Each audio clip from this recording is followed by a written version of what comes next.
자, 저는 이 문제를, 이런 이야기를 할 때마다 한번 이렇게 되짚어서 하나님께 묻고 싶은 게 있어요. 그게 뭐냐면은, 왜 아담과 하와가 죄 없는 상태에서 창조가 되었는데, 왜 하나님께서 하필이면은 에덴 동산 중앙에다가 선악을 알게 하는 나무를 만들어 놓으시고, 모든 것은 다 누리고 번성하고 축복을 해주셨는데, 딱 한 가지 금지법을 주셨죠. 그게 뭐였느냐 하면은, 동산 중앙에 있는 선악을 알게 하는 나무는 먹지 말아라. 먹는 날에는 정령 죽으리라.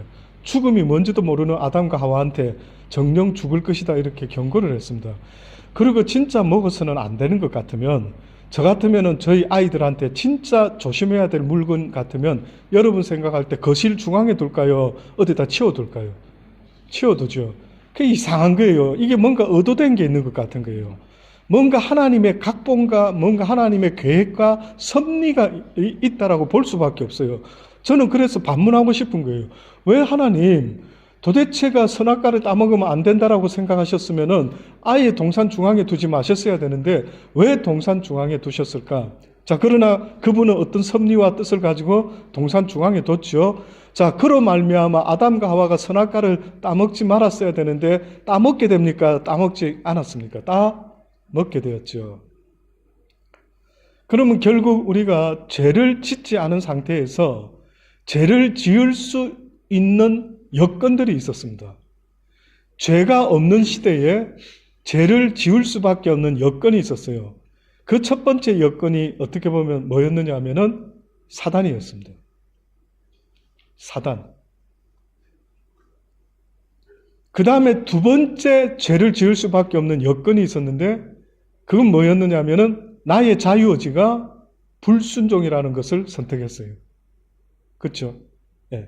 불순종을 선택함으로 결국은 죄가 우리 인류에 들어오게 되었다. 그럼 저와 여러분이 아담과 하와와 같은 죄는 짓지 않았는데 우리 DNA에 뭐가 들어가기 시작했냐면 죄의 원죄의 DNA가 전달되기 시작했어요. 여러분 집안 내력에 병이 있는 분 있습니까?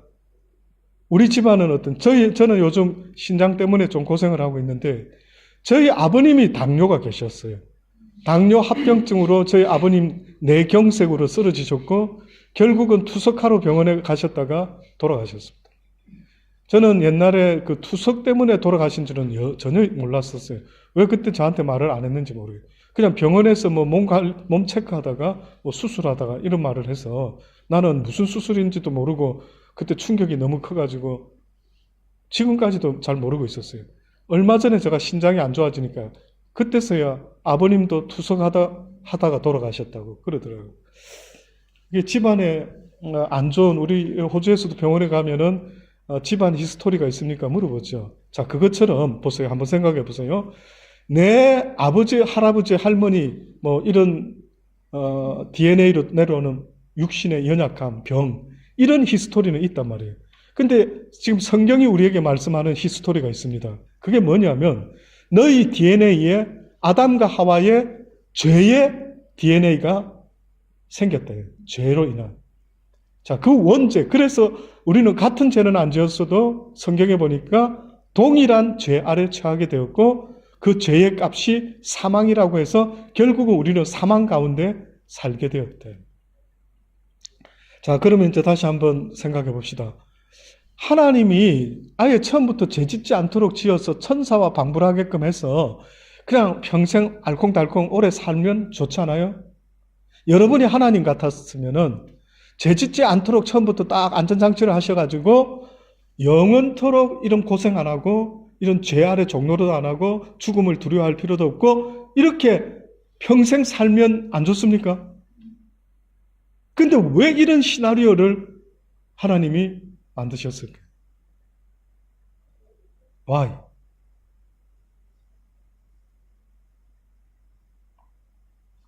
이거 대답 한번 해보실 분 있습니다.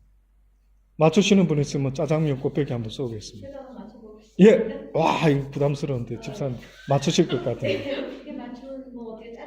짜장면 곱빼기 저희는 약속하면 바로바로 쏩니다. 예, 필요 없습니다. 이거 정인들이 있기 때문에 바로. 예, 아니면 일식도 쏠 수 있습니다. 예, 혹시나 예. 김초밥은 안 먹어요. 예, 알겠습니다. 제 예. 생각에는요. 하나님이 그래서 자꾸 너가 하나님 왜 하나님은 이렇게 시나리오가 이렇게 복잡하게 이래가지고 뭐 십자가로 이제 주님께서 오늘 지금 공부하는 게 그겁니다. 모든 왜 문제가 십자가냐. 왜 예수님이 오셔가 해필이면 또 십자가에 달려 죽어 주심으로 우리를 구원하셨다고. 뭐 이런 하나님의 아들까지 와가지고 돌아가셔야 되는 이런 시나리오가 도대체 for what? 무엇을 위해서 이렇게 필요하냐 이거죠. 순종. 극적인 효과. 극적인 순종. 밋밋한 것보다는 또 뭐가 있을까요? 또 하나야. 재밌잖아. 그래서 제가요, 개인적으로 저도 고민을 많이 했죠. 근데 어느 날 제가 개인적으로 성경을 보면서, 이거는 성경을 보면서 깨달은 겁니다. 그게 뭐였느냐 하면은, 우리가 만약에 처음부터 부잣집에서 태어나서 돈 걱정 없이 살면은, 무슨 힐톤 집안의 그 누구죠? 딸내미. 파리슨 힐톤이. 그 사람이 그런 말 한 거 혹시 아십니까? 신문에 난 거? 왜 사람들이 땀 흘리면서 일하는지 모르겠다고 그랬어요. 돈 읽었잖아. 무슨 읽었다. 아니에요. 걔도 그랬나요? 예. 그러니까 그 사람들은 태어날 때부터 돈이라는 것에 대한 개념이 일반 사람하고는 다르죠. 왜? 자기 집은 돈은 뭐 지천에 쌓여 있는 거죠. 그래서 돈 때문에 일을 한다라는 건 상상이 안 되는 겁니다. 그러면 그 사람들은 돈 때문에 감사하고 기뻐하고 이거 유용하게 써야지 그럴 수 있는 마음을 가질 수 있을까요? 없을까요? 없는 거예요. 자, 그러면 보세요. 처음부터 하늘나라를 떠나보지 않은 천사에게 있어서 야, 너 천사로 태어나가지고 하나님 옆에서 보좌하고 사는구나. 야, 너 복인 줄 알아라. 너 복이야. 와닿을까요? 쉽지 않을까요? 와닿는 게. 이게 복이라는 거를 이 고생 안 해. 야, 너 인간으로 우리처럼 인간으로 안 태어난 거 진짜 다행으로 알아라. 야, 인간으로 태어났으면 있잖아. 이 땅에서 막 일하고 먹고 살려고 스시집 오픈해야 되고 호주까지 와가지고 막 이런저런 일 막 공부하고 뭐 일하고 뭐 여러분 생각해 보세요. 그러면 우리는 천사한테 야, 너 진짜 럭키다 할 수 있겠죠. 근데 천사는 이럽니다. 뭐가 고맙지? 그쵸? 안 그럴까요? 뭐가 그렇게 감사한데? 난 처음부터 천사였는데, 처음부터 난 아쉬운 게 없었는데, 뭐가 감사가 뭐지? 아마 물어볼 거예요, 우리한테. 미안한데, 감사의 단어 뜻이 뭡니까? 왜 감사는 어느 때 나오는 거죠? 물어봤을 거예요. 안 그렇겠습니까? 그래서 저는 이렇게 깨달아지더라고요. 탕자의 비유를 잊지 마세요. 탕자가 처음에 아버지 집에 있을 때는 모든 게 풍성해서 아쉬운 게 없었죠. 근데 탕자가 어느 날 무슨 마음으로 아버지 집을 떠나겠다가 떠났어요. 고생 쫀쫀하게 하고 이제 돈 다 떨어지고 하다 보니까 그때 그 탕자가 뭐 생각했냐면 아버지 집을 생각했어요. 와, 우리 아버지 집에는 먹을 것이 풍성하고 좋았는데 이때서야 고생해보더니만 아버지 집이 좋았다라는 걸 기억했죠. 그래가 돌아왔죠. 그랬더니만 아버지가 잃어버렸다가 내가 얻은 내 자식이다 라고 하시면서 완전히 막 반겨주시는 송아지 잡아주시고 그랬더니만 첫 번째 아들 고생 안 해본 아들 하나님 아버지의 집을 떠나보지 않은 아들 희한하게 이게 천사인지는 모르겠지만 큰아들이 한다는 말이 뭐랍니까? 아버지는 참 불공평하네요. 저 탕자놈이 돌아왔는데 돌아온 놈이 당연히 왔으면 혼을 내줘야 되지 어떻게 그렇게 기뻐하시고 잃어버렸다가 얻은 내 자식이라고 그렇게 환영을 합니까? 그러죠?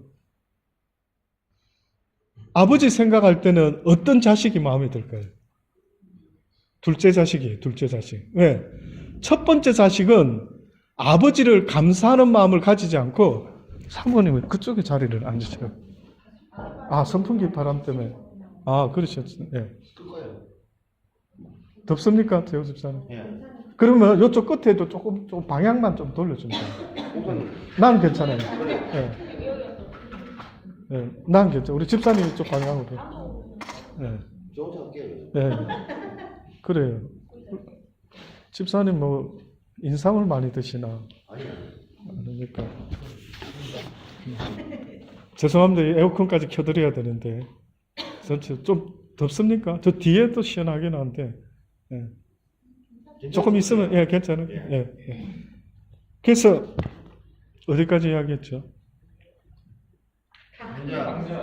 탕. 아, 탕자요. 예. 둘째를 좀 예. 그러니까 아버지는 누굴 좋아할까 볼 때 여러분 생각할 때 누구 좋아? 그 큰아들 좋아할까요? 돌아온 둘째 아들을 좋아할까요?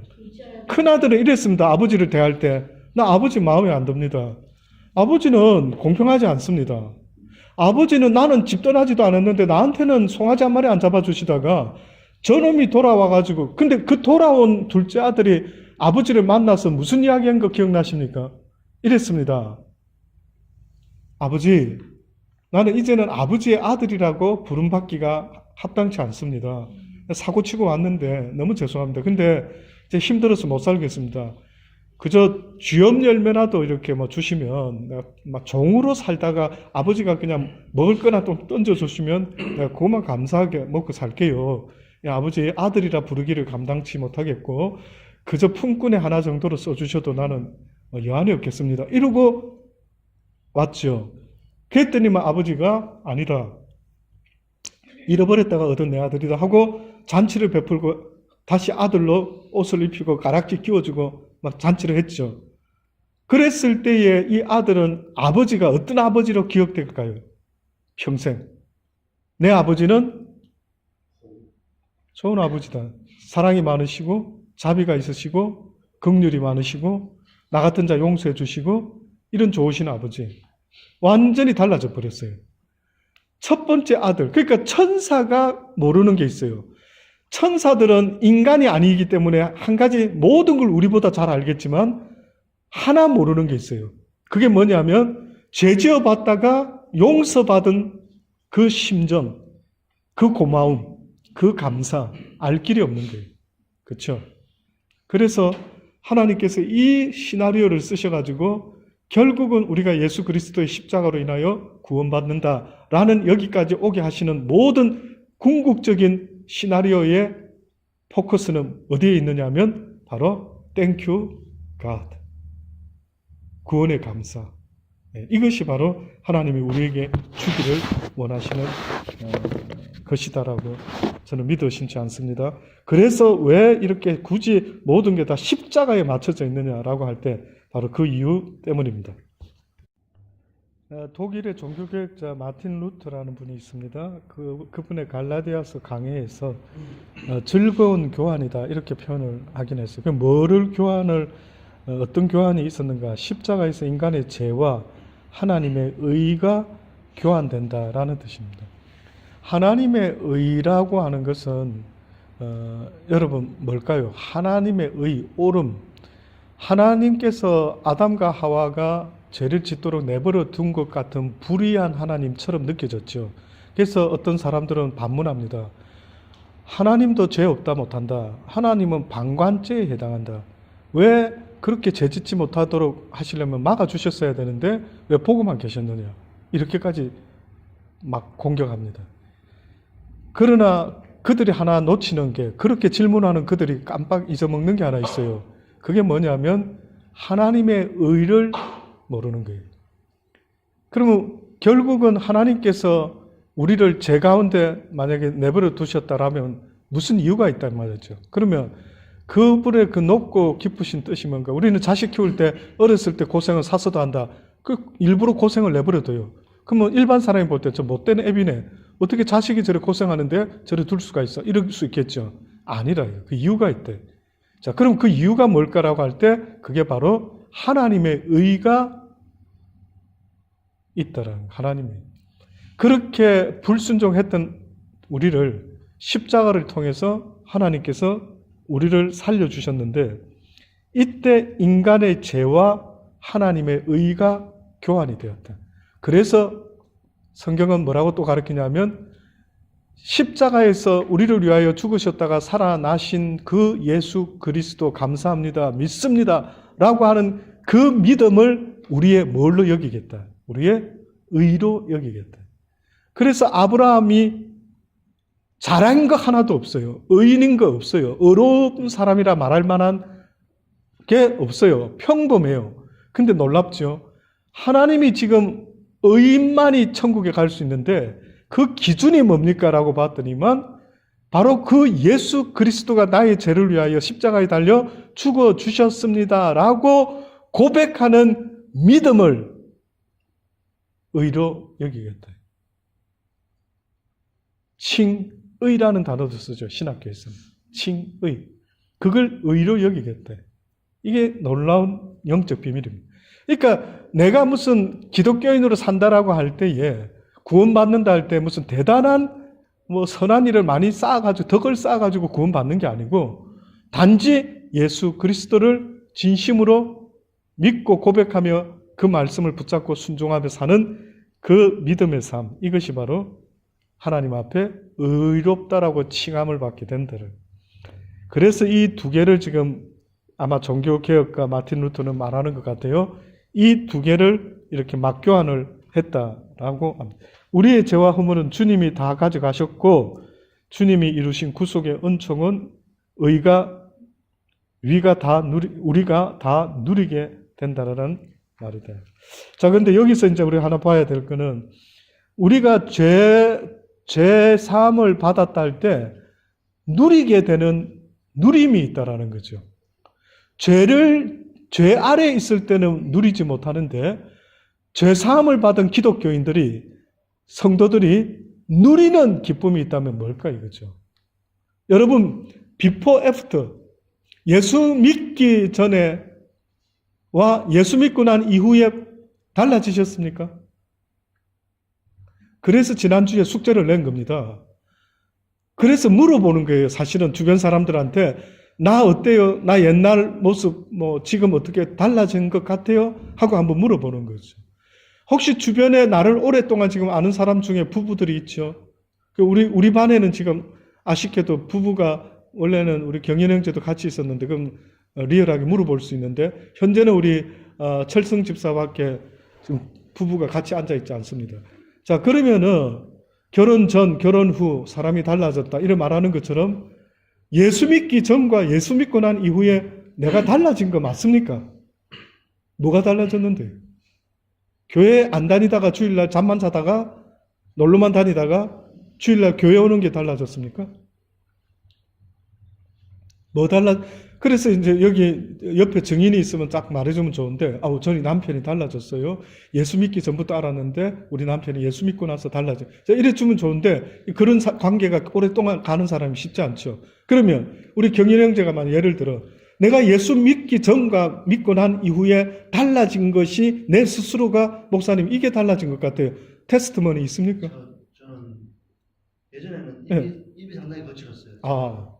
보시기에는 남자들 좀 약간 좀 거친 네. 스타일이라서 예전에는 욕도 많이 하고 엄청 좀 거칠고 제가 생각해도 거칠었는데 지금은 좀 이렇게 말하는 거에 좀 조심하고 욕도 잘 안 하고 욕은 안 하고 거의 안 하고 약간 좀 그런 언어적인 면에서 변화가 일어나요. 상당히 많이 순화된 것 같아요. 순화되었다. 그렇죠. 그런 게 분명히 뭔가 있죠. 변화가. 표정도 옛날에 막 못되게 욕 많이 했다는데 잘 안 믿어집니다. 여러분, 저도 잘 안 믿어지고, 저 옛날에 영화 중에 친구 영화 보신 분 있습니까? 네. 제가 학창시절에 놀았던 동네가 그 영화에 나오는 그 제가 깜짝 놀랐어요.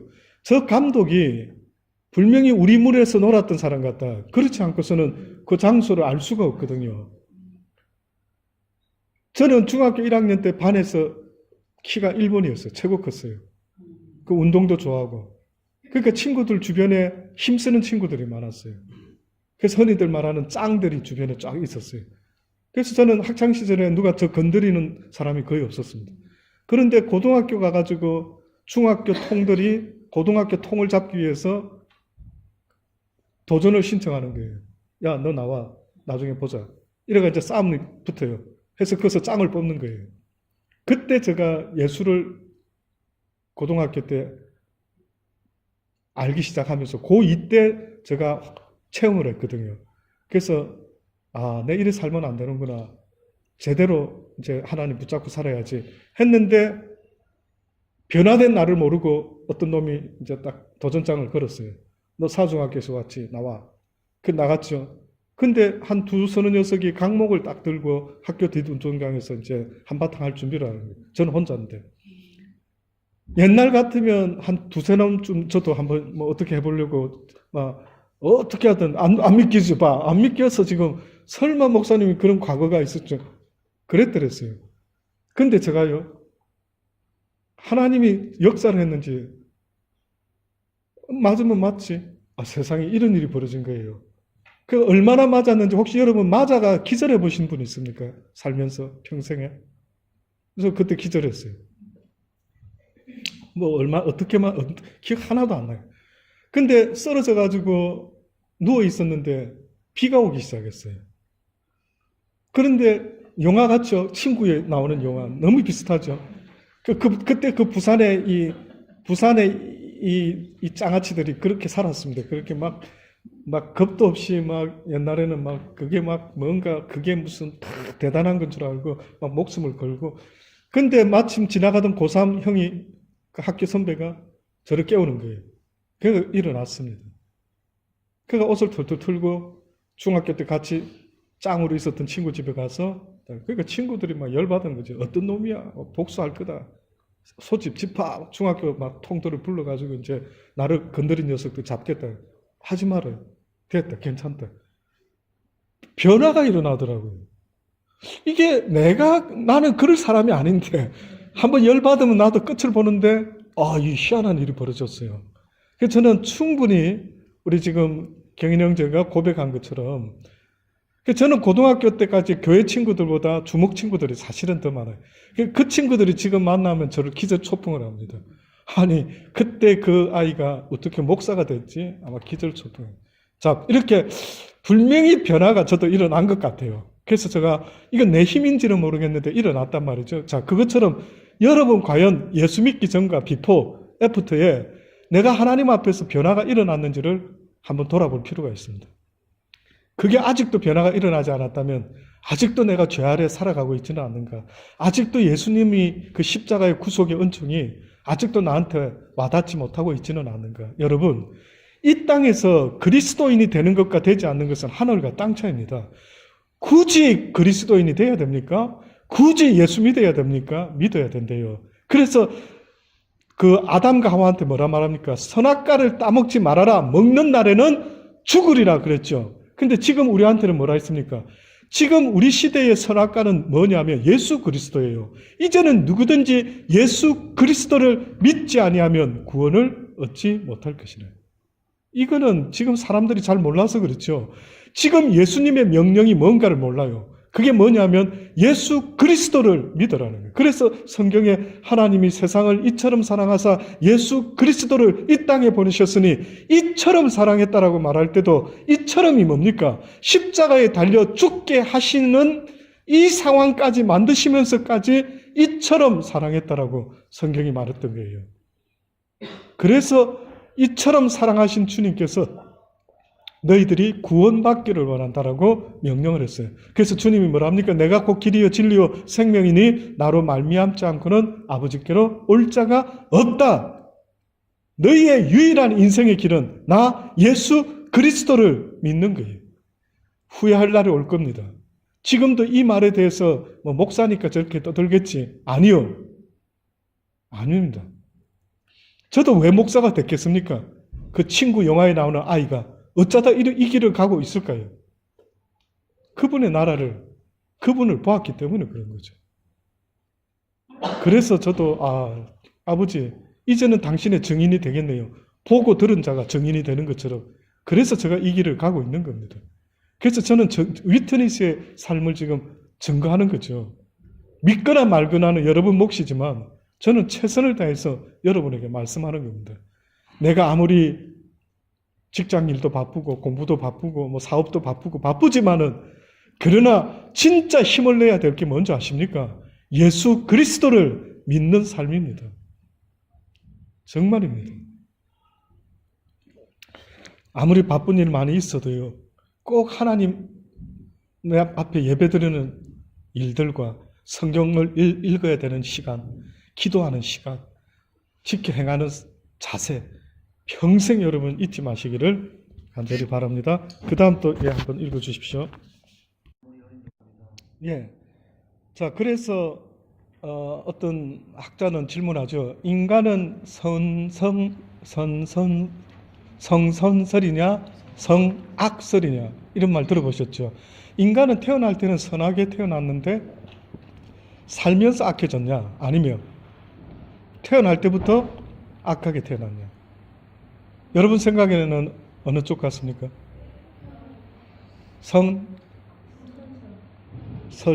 예. 근데 성경적으로 말하자면 성악설 같아요. 특히 대표적인 그 하나님의 말씀이 뭐냐면 노아 시대 때 모든 인간을 다 죽여버려야겠다. 시작은 아담과 하와는 성설이죠. 성성설. 근데 죄짓고 난 이후로부터 인간은 성선설이 아니라 바뀌어졌죠. 성악설로 바뀌어졌어요. 그래서 노아 시대 때도 하나님이 벌하실 때 뭐랍니까? 저들이 어렸을 때부터 모든 마음에 생각하는 계획과 모든 생각이 다 어떻게 심히 악하더라 했습니다. 자, 그러면 어렸을 때 아이가 무슨 생각을 했길래 하나님이 악하다라고 말했을까? 저는 요즘 늘 말하는데요. 혹시 기억하십니까? 마음에 새겨보셨습니까? 뭐 때문에 그렇게 노아 시대의 아이들도 어렸을 때부터 악하다. 만약에 우리 온유 지금 가장 어립니다. 온유 키우고 있어요. 온유를 하나님이 악하대. 우리 눈에는 너무 이뻐서 막 귀여운데 하나님은 우리 온유 엄마한테 딸아 내가 네 아들을 비롯해서 모두를 멸할 것이다. 뭘 그래 잘못했습니까? 내 아들 온유가. 자 이렇게 돼. 그러면은 하나님은 뭐가 잘못됐다고 말하는 겁니까? 범죄한 인간에게서 그 죄의 유전자가 흐르는데 그 대표적인 죄의 유전자가 뭔가 보니까 DNA가 너무 놀라운 거예요. 그게 뭐였느냐면 인간이라는 존재는 처음에 지원받았을 때 성경에 보니까 자기를 사랑하도록 지원받았을까요? 하나님을 사랑하도록 지원받았을까요? 처음에 지원받았을 때 하나님을 사랑하도록 지원받았어요. 아, 이건 너무 중요한 이야기인데. 다시 말하면 지금 우리 경인 형제가 지음을 받았는데 아마 본인은 이 생각하겠죠. 사랑하는 아내와 이제 태어날 아이를 사랑하도록 나는 살아야지 사랑하면서. 근데 그 전에 먼저 하나님은 하나님을 사랑해라고 지은 거예요. 그래서 아이러니하게도 아담을 처음에 지었을 때 하와를 지었습니까? 안 지었습니까? 안 지었죠? 그러면 모든 짐승들은 암수 짝이 있었는데 인간만이 짝이 없었어요. 그러면 하나님은 인간을 지어놓고 그 짝이 누구라고 생각했을까? 하나님 자신이라고. 쟤는 남아있으면 충분하리라 믿어 의심치 않았던 것 같아요. 그렇지 않습니까? 그래서 아담의 처음에는 짝이 없었어요. 근데 이제 보니까 신인 하나님, 눈에 보이지도 않는 하나님과 육신을 가진 인간이 사랑을 나누려고 하니까 이게 뭔가 중간에 있어야 될 것 같아요. 이건 저 생각입니다. 제가 성경을 읽으면서 깨달아진. 그러니까 성경에는 없지만 한번 상상이 되는 거. 그래서 하나님은 어떻게 보면 예수 그리스도를 두신 것도 눈에 보이는 인간들이 눈에 보이지 않는 하나님을 사랑하려고 하니까 이게 심히 어렵다. 그래서 하나님은 어떻게 보면 우리와 똑같은 눈에 보이는 갓을 주셨다. 이게 바로 지저스 크라이스트. 예수 그리스도를 눈에 보이는 인간의 똑같은 몸을 빌려서 이 땅에 보내셔서 우리의 주로 삼아 주셨대. 이제 누구든지 나를 본 자는 내 아버지를 본 것과 똑같다라고 그래서 성경이 증언을 합니다.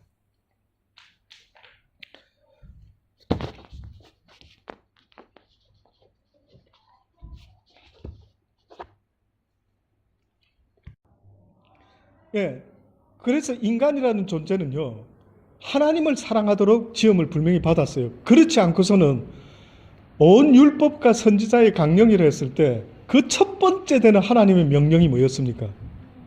하나님을 사랑하라는 거예요. 네 마음과 목숨과 힘과 뜻을 다하여 주 너의 하나님을 어떻게 해라? 사랑하라. 하와가 여자가 지음받았을 때 목적이 뭐였는데 성경에 나왔는데 뭐라고 말씀했냐면 아담을 돕는 배필로 지었다. 그러면 아담과 하와가 마음을 합쳐가지고 그들이 해야 될 잡이 있다면 그 한마디로 말하면 하나님을 돕는 일이라는 말은 곧 하나님을 사랑하는 일이었어요. 하나님의 명령에 순종한다라는 것은 하나님을 사랑하는 자가 하나님의 계명을 지킬 것이라 하신 것처럼 아담과 하와에게 맡겨진 하나님의 사명을 지킨다라는 그 뜻은 궁극적으로 하나님을 사랑하는 행위였어요. 그런데 하와는 아담을 돕는 배필로 지었어요. 그러면 하나님을 향한 사랑의 걸림돌이 되어서는 안 되는데 이 여자가 걸림돌이 되고 말한 거예요. 그래서 어떻게 보면 아담의 실수는, 남자의 실수는 뭐냐면은 하나님보다 누구를 더 사랑할 때부터, 내 아내를 더 사랑할 때부터, 또 좀 더 정확히 말하자면 하나님보다 나를 더 사랑하기 시작할 때부터 인류에 문제가 생겼어요. 그래서 죄지은 인간이 왜 어렸을 때부터 성악설이라고 말한 기준이 뭡니까? 라고 할 때 성악설의 기준은 인간은 태어나면서부터 가르쳐주지도 않았는데 누구를 사랑한다? 자기를 사랑한다. 그래서 온유도요, 맛있는 거 달라 하면 잘 안 줍니다. 제가 어제 우리 수요 예배 때, 가정에서 예배 드릴 때에 온유가 요즘 사춘기가 왔는지 인사도 잘 안 하고요. 그전에는 저한테 와서 뽀뽀도 하고 다 했어요. 우리 온유가, 천사 같은 온유가.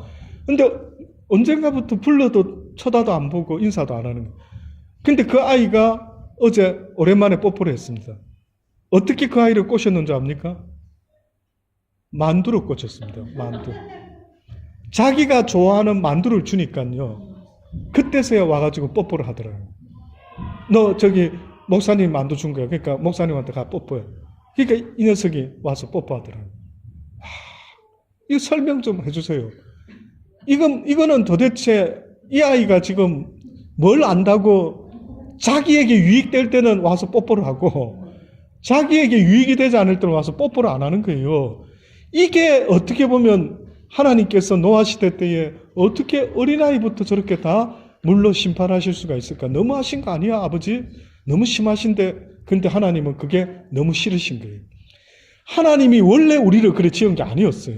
하나님은 자기와 우리가 사랑하도록 그렇게 지으셨는데 같은 과로 지으셨어요. 그래서 성경에 뭐라고 말합니까? 사자는 사자끼리, 호랑이는 호랑이끼리 결혼하는 것처럼 하나님은 우리가 우리의 형상을 따라 인간을 만들죠. 그러니까 우리는 하나님 과의 지음을 받았어요. 그러니까 여러분이 이 세상 살 때에 사람들끼리 친해질 것 같죠? 불가능합니다. 어렵습니다. 인간이 인간, 남편이 아내가 서로 굉장히 친할 것 같은데 여러분 의외로요. 남편과 아내가 살아가면서 친해질 것 같은데 얼마나 힘든지 모릅니다. 그래서 어떤 분은 심지어 그런 고백을 하더라고요. 나는 결혼 생활이 또 다른 십자가를 지는 건지 미처 몰랐다. 네. 와,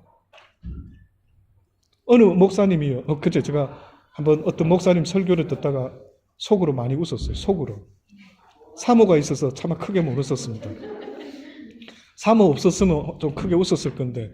근데 그 목사님이 무슨 설교를 했느냐면 이렇게 하시더라고요. 본인 사모가 나가서 성품이 남들이 이렇게 안 돼요. 자기 사모 성품을. 나가서 물건을 못 깎는데요. 그 사람 마음 아파할까봐. 그 장사하시는 분. 그 물건을 못 깎는 성품이래요. 교인들한테도 싫은 소리 안 하시고 이런 분이래요. 그러면서 그 목사님이 그런데 왜 나한테는 이렇게 이제 하신 거예요. 그러니까 성도들이 막 웃는 거예요. 설교를 듣다가. 그러니까 그렇게 다른 분들한테는 부드럽게 막 하고 이러는데 그 남편 되는 목사님한테는 전혀 액션이 달랐던 모양이에요. 그 목사님이 무슨 설교를 하려고 그렇게 했느냐 하면은 이것이 부부다 이거지. 이게 비정상이 아니라 부부기 때문에 다른 사람한테는 할 수 없는 액션을 한다 이거지. 그러면서 제가 왜 그 설교를 들었냐면 제가 오늘 아침에 인내라고 하는 설교 했잖아요. 저는 설교 자료를 준비하면서 좀 피곤할 땐 좀 눕습니다. 누울 때 그냥 누워 있지 않고 다른 목사님이 인내에 대한 설교를 하신 게 있으면 한번 들어봐요. 그런 게 있으면 자료가. 그럼 그분, 저분은 인내에 대해서 어떻게 생각하시지? 하고 한번 들어보고. 내가 깨닫는 내 느낌은 이런 건데? 이라고 비교를 해보죠. 근데 그때 그분이 하신 게 바로 그 인내 설교를 하시면서 우리의 삶 속에 결혼해서 자기는 결혼 이꼬르 행복의 능굴체 이런 줄 알았다 이거지. 근데 그 목사님도 살아보니까 행복 능굴체가 아니라 인내의 인내가 필요한 게 결혼 생활이더라. 누가 결혼을 행복의 꿀사탕 초콜릿이라 누가 말했느냐. 그래서 추례를 언젠가부터 안 하신대요. 그분이 누구냐면은 그 분당 우리 교회 목사님인데, 분당 굉장히 큰 교회 목사님이시죠. 그분이 어느 순간부터 추례를 잘 안 한대요. 왜 추례를 잘 안 쓸까? 왜냐? 그전에는 추례 설 때 이렇게 했답니다. 기쁠 때나 슬플 때나 남편을 서로 사랑하고 이해하고 알콩달콩 막 이상적인 이야기를 했대요. 살아보니까 그게 아니에요. 살아보니까 한마디로 다른 말 다 때려치워라. 이거 딴 말 필요 없더라. 결혼 생활에 한마디로 뭐가 필요한가 봤더니만 인내더라고요. 참는 거. 저는 다른 건 모르겠는데 그분이 그 말한 거 너무 공감이 되는 거예요. 그래서 막 그분이 그런데 왜 나한테나 이러는데 너무 애절하게 들려가지고 저도 와 웃고 싶은데 너무 공감이 되어서 같이 웃고 싶은데 사모가 하필이면 그거 있어가지고 그게 웃지는 못했어요. 근데 너무 공감이 되는 거예요. 저희 사모도요. 막 교인들이나 다른 사람한테 얼마나 잘하는지 모릅니다.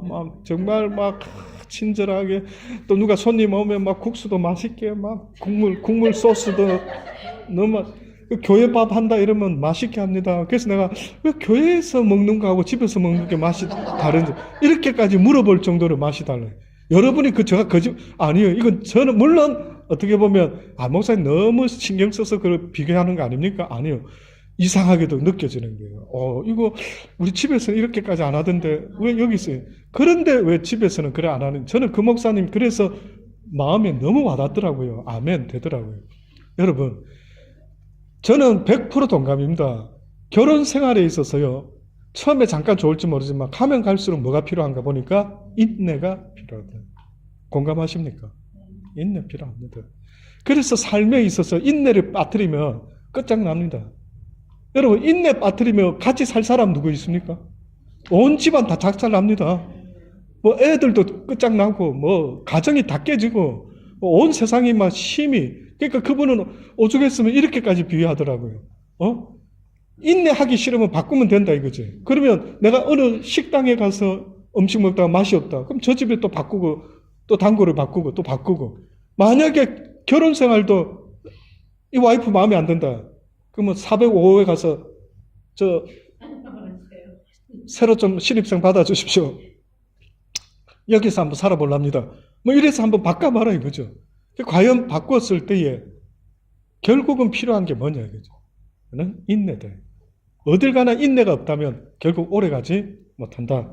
저는 100% 개인적으로 저는 태어날 때부터 인간이 그런 성악설의 모습이 우리 모습에 있다. 그래서 하나님 말씀에 이제 그 실험을 하지 않으면 내버려 두면 아예 악하기 짝이 없는 인간이 된다. 그래서 여기 오늘 교재에는 어린 독사의 새끼라도 독이 있듯이 이렇게 했죠. 그러니까 우리는 내버려 두고 내 자유 의지로 절제하지 않고 인내를 애쓰지 않고 내버려 두면은 우리는 어떤 인간이 된다고요?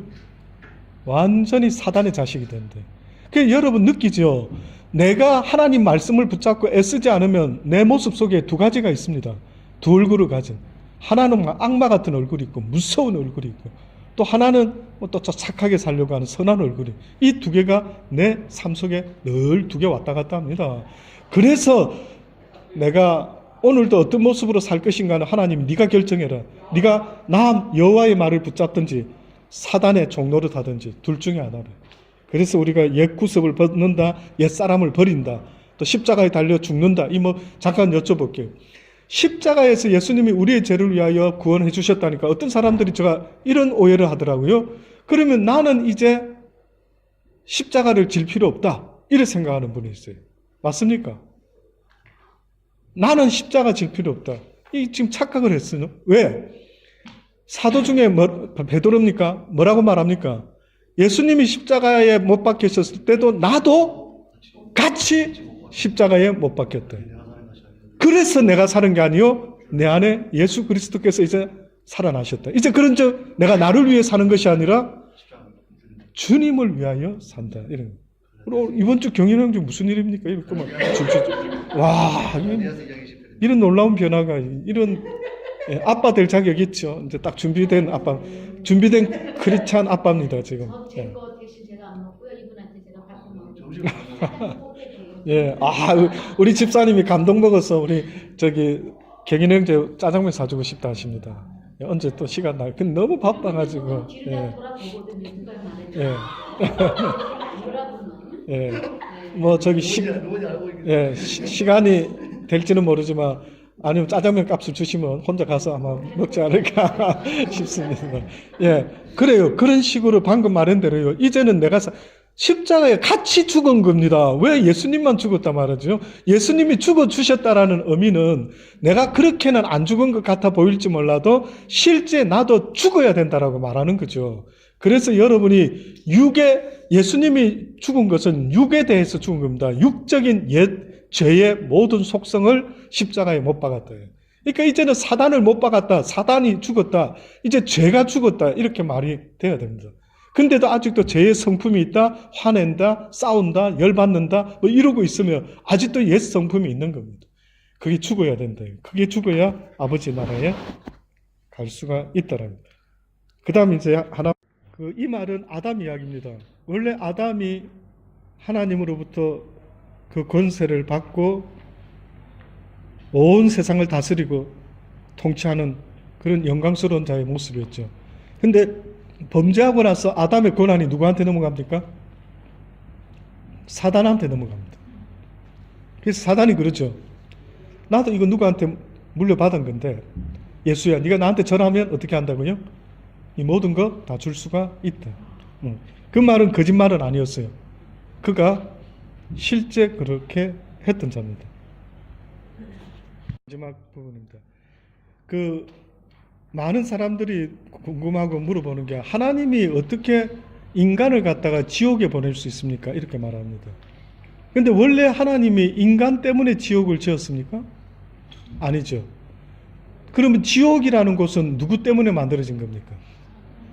하늘나라에서 하나님의 명령을 어기고 쿠데타를 일으켰던 루시퍼를 비롯한 하늘나라 타락한 천사 3분의 1을 가둬두는 장소로 어떻게 보면 지옥이라는 것을 하나님이 만드신 것 같아요. 인간이 시작되기 전인 것 같습니다.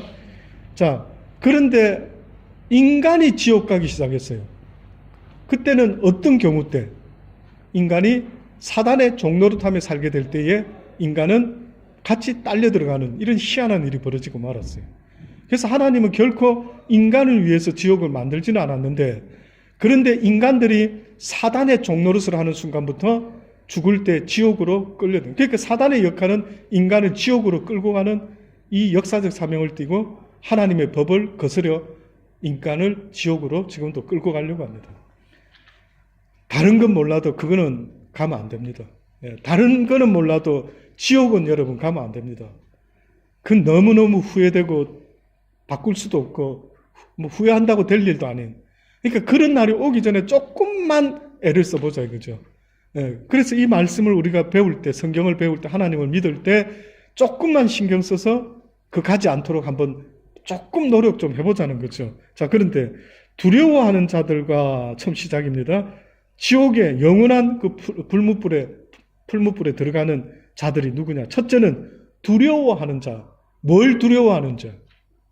하나님을 두려워하는 자입니다. 성경에 보면은 두려움을 하나님 앞에 설 때에 두려워하는 자가 있답니다. 주님 재림 앞에 섰을 때 두려워한대요. 근데 성경은 뭐라고 말하냐면은 너희가 두려움을 이길 수 있는 유일한 것은 사랑이다는 거예요. 너희가 나를 사랑하면은 두려워하지 않는데 너희가 나를 사랑하지 않기 때문에 너희의 마음에 두려움이 생겼대. 사단은 우리에게 주는 마음은 두려운 마음이에요. 뭐 먹고 살고 두렵고 가난해질까봐 두렵고 무시당할까봐 두렵고 뭐 사업이 망할까봐 두렵고 두려움을 주는 자가 있는데 그 자는 바로 죽을까봐 두렵고 하는 이걸 이 사단이 주는 거예요. 그래서 사단의 종노릇하면서 두려워하면서 살고 있는 인간이 있다면은 내가 지금 사단의 종노릇한다라는 것을 알 수 있어야 됩니다. 그래서 그 사람은 죽으면 영원한 풀무불에 들어가게 된다고. 그래서 첫째는 두려워하는 증거는 하나님을 사랑하지 못하는 자의 증거입니다. 믿지 아니하는 자들, 예수 그리스도를 하나님의 아들로 뿐만 아니라 나를 위하여 십자가에 달려 죽어주신 메시아라는 걸 믿지 못하는 자들, 그 다음 흉악한 자들, 뭐 한마디로 말하면은 하나님의 법대로 살지 않고 지멋대로 사는 자들, 음행하는 자, 악한 사단이가 우리를 타락시키는 가장 놀라운 방법 중에 하나가 저는 이 음행이 있다고 봅니다. 왜? 소돔과 고모라 성이 망할 때에 마지막 그들의 삶의 모습을 볼 수 있는데 천사가 롯의 집에 방문했을 때 동네 사람들이 단체로 쫓아나와가지고 너희 집에 뉴환이 들어왔대. 그 잡아내라. 우리가 상관하리라. 우리가 관계를 가지리라. 그러니 너희 집에 온 손님 그 잡아내라. 못 보던 얼굴인데 와 신선한데 프레시한데 그 잡아내라. 완전히 뭐 이런 상태였습니다. 그랬더니 뭐 롯의 입에서 나온다라는 말이 남자를 알지 못하는 내 딸이 둘이나 있으니까 얘들을 줄 테니까 우리 집에 들어온 손님은 건드리지 말아라. 유대인들 그 정서에 나그네 대접이 이렇게 셉니다. 유대인들에게 하나님이 뭐라고 그랬냐면 너희가 가나안 땅에서 출애굽할 때 광야에서 이런 나그네 됐을 때 잊지 말아라. 그래서 너희가 나그네와 고아와 과부와 이런 거 돌보는 거 잊지 말아라 이랬거든요. 그런데 이 천사가 집에 들어왔잖아요. 그럼 우리는 생각할 때 천사가 중요합니까? 내 딸이 중요합니까? 그런데 유대인들은 달라요. 하나님 말씀을 지키는 자들은 나그네 된 자를 돌봐주고 지켜주는 내 집에 손님인데 이걸 갖다가 내놔라는 거예요. 그러니까 말도 안 돼요. 그러니까 그래도 그렇지 어떻게 자기 딸을 또 그러니까 이 롯도 이 풍습에 물이 좀 들은 게 있는 것 같아요. 그러니까 결국은 소돔과 고모라가 망했다 할 때 여러분 저는 소돔과 고모라 사람들이 뭐가 그렇게 하나님의 진노를 사가지고 하늘에 불을 쏟아 부어가지고 다 완전히 죽여버렸는가 할 때에 그들이 그렇게 타락된 것을 보면 우리 시대는 더합니다. 지금 죄송한데 저와 여러분 사는 시대는요 꼭 롯이 소돔과 고모라 성에서 살고 있는 것보다 한 수 위입니다. 왜? 얼마 전에 뭐 마디그라 뭐 또 했죠. 뿐만 아니라 우리 시대는 어느 시대입니까? 동성 간에 결혼해도 된다라는 합법적인 법을 만들어가지고 살아가는 시대가 이 시대니 어떻게 소돔과 고모라 성 사람들이 다시 깨어나가지고 하나님 억울합니다. 우리는 법으로까지 만들지는 않았는데 다 죽이시더니만 왜 2018년도를 살아가는 저 인간들은 법으로까지 만들어가지고 살아가는데 왜 쟤네들은 내버려 두십니까? 이렇게 말해도 할 말이 없죠. 할 말이 없습니다. 그게 가장 슬픈 거는요. 여러분 사단이가 우리를 지옥에 끌고 가려고 하는 이 더러운 작태는 이런 식으로 우리를 계속해서 우리 아이들을 저는 여러분의 아이들을 어떻게 키울 건데요. 여러분 자녀를 어떻게 지킬 건데요. 그래서 저는요. 신앙교육, 말씀교육 이렇게 주일만이라도 기도 꼭 하셔요. 지지 마시고 주일만이라도 저희 교회가 아니면 어느 교회든 어느 곳이든 그래도 목사의 설교를 조금 들어보셔요. 왜? 그 사람들은 전문가 아닙니까? 하나님의 뜻을 알리는 사람들 아닙니까? 그러니 일주일에 한 번만이라도 지지 마시고 어떤 방법을 동원해서라도 말씀을 배워야 됩니다. 못 빠지게 되면 성경을 읽고 기도하며 그렇게 애쓰면 그러니까 내가 열심히 살아야 되는 그 에너지는 먹고 사는 것도 중요하지만 성경은 열심으로 나 여호와를 알라 그랬어요. 아시죠? 너희가 열심으로 나 여호와를 알아라고 그렇게 말하고 있습니다. 사랑하는 여러분, 마술하는 자도 있습니다.